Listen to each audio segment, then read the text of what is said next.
কি জিবরিল আমিনের দুঃখে ছাতি ফেটে যায়।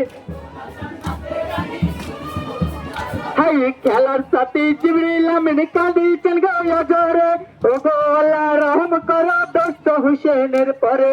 মোর পাপের খঞ্জর হতে হোসেনকে ছাড়িয়া দাও, সহ্য হয় না এত কষ্ট বুক থেকে সে মোর নামাও। খেলার সাথী ছিলাম মোরা দুজনে ছোট্টবেলায়, হাই জোহরের নামাজ হোসেন আজ পড়িতে আর নাহি পায়। হাই কৌসারের মালিক যিনি তিনি যেন বিনানা, কায়ামতের দিনে যদি নাসিবে গো শুনো না। খাওয়াইবেন পানি নানা নিজে হাতে সকলকে, সেই নবী আজ বেহালাতে কাঁদেন বসে জান্নাতে। নাতি আমার কাপড়ে দেখে কি আর সহ্য হয়। হাই মদিনার মসজিদে দেখো জামাতে আজ হোসেন নাই।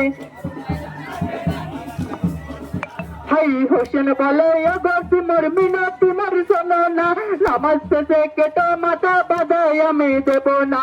কথাই আমি দিলাম তোমায় নামাজকে সাক্ষী রেখে, নিজের সাথে নিয়ে যাব সবার আগে বেসতে। তবু যে সীমার কামিনার জান্নাতে লাভ হয় না।